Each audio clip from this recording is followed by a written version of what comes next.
1995 F-150. Today I'm going to be fixing the window issue where the windows don't want to roll up. Those motors need these bearings replaced in it. So you can replace the motor, or you can buy these bearings for a couple of bucks. So I'll be taking that apart and I'll let you follow along. So there's 3 screws that need to be removed. On the top part of the door, there's one here. There's this panel here. You're gonna have to take that. You'll lift this out, unplug it, and then there's a screw down there. Then there's a row of screws across the bottom. So actually you don't need to unplug that. You can just stuff it down in the door.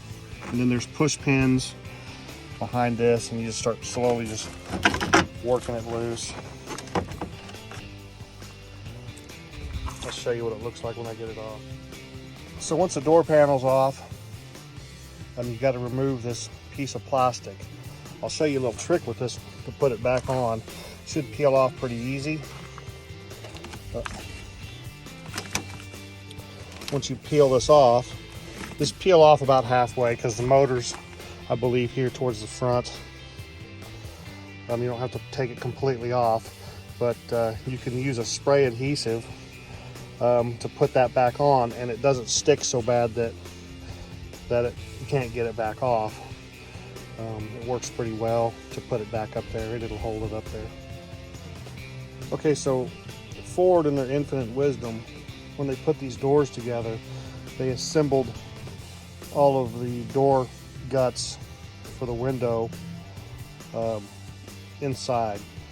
So there's no way to get this stuff out of here, but they did put 2 little dimples. There's one here, there's one here.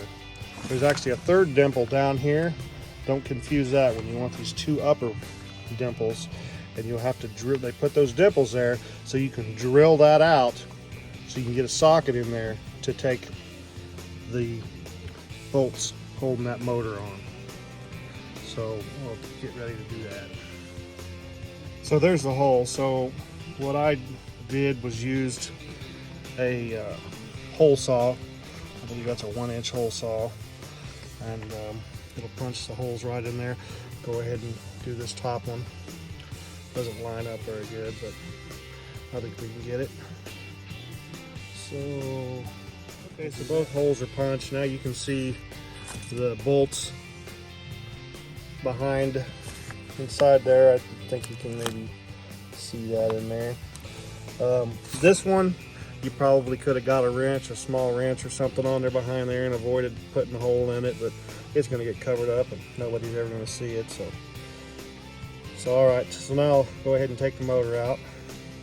Okay, so I used a 5/16 inch magnetic tip bit. You don't want to drop that bolt down inside the door. You can fish them out of there, but why?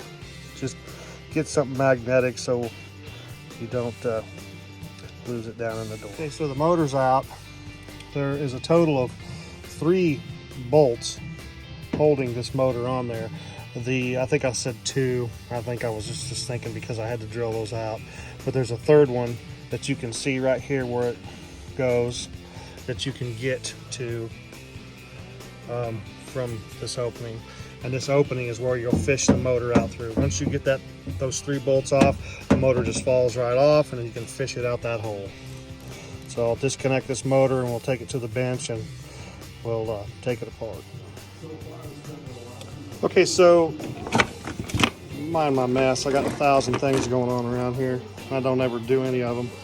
But so there's 1 screw left. The 3 that you took out in the door holds this plate on, and this one I've already removed it. And then this, pry this plate off with a screwdriver. Mine was kind of stuck on there, but just pry that off of there, and then you can see inside there all these rubber balls, all this rubber. Those are those parts I'm going to replace. They're plastic bearings and that's what happens to them. They just disintegrate over time. So you need to replace that stuff. So I'm going to go ahead and blow all that stuff out of there and get the new bearings and put those in there, and I'll show you what that looks like. Okay, so there's a C-clip you can see that goes around here that holds all this in. So I'll have to get some of these clip pliers to remove that clip, and then this stuff should come right apart. Let me go ahead and take it apart. I'm sorry I don't have a tripod. I have to film and then stop and keep going, but have some patience with me, please. Thank you. So once the clip is off, you want to stick this under here, and I've already pried it up a little bit. Pry that up far enough. You can completely take that off of there. But in order to put your little bearings, I don't know, these are a couple bucks off of Amazon or something. And then they fit right in the corners. You can see there's sort of a triangular shape. And you can see that this thing is sort of shaped that way too. So those recesses is where these bearings will fit in there. So you get the idea. And I've been told that you can actually use steel ball bearings in there.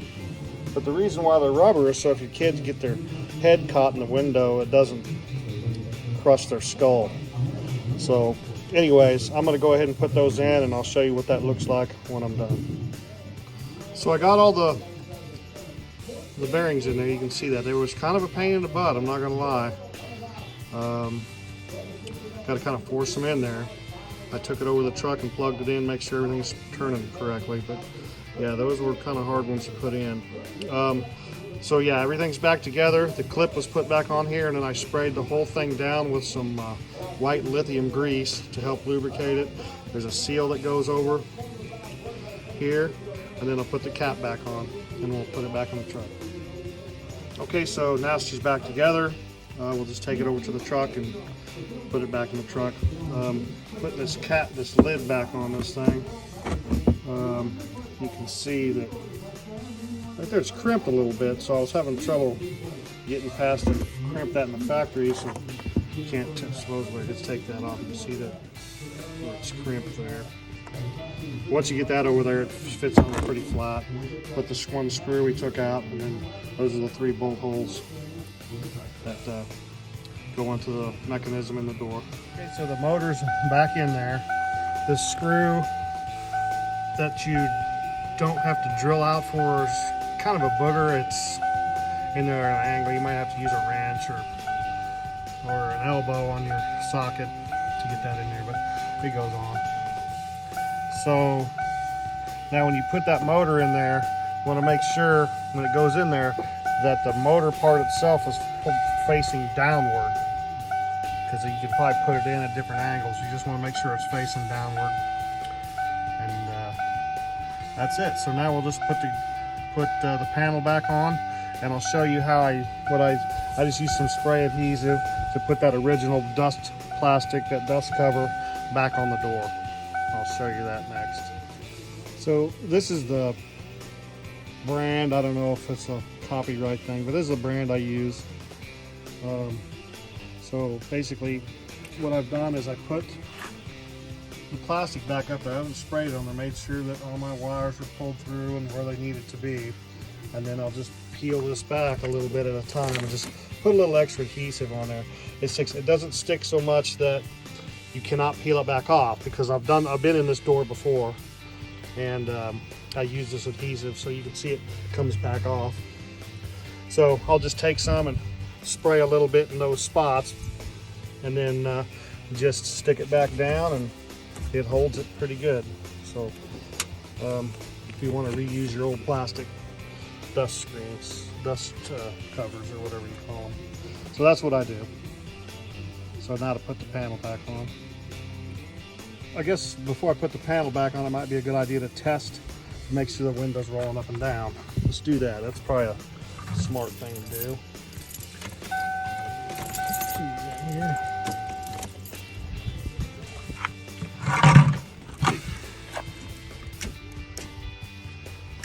Door locks.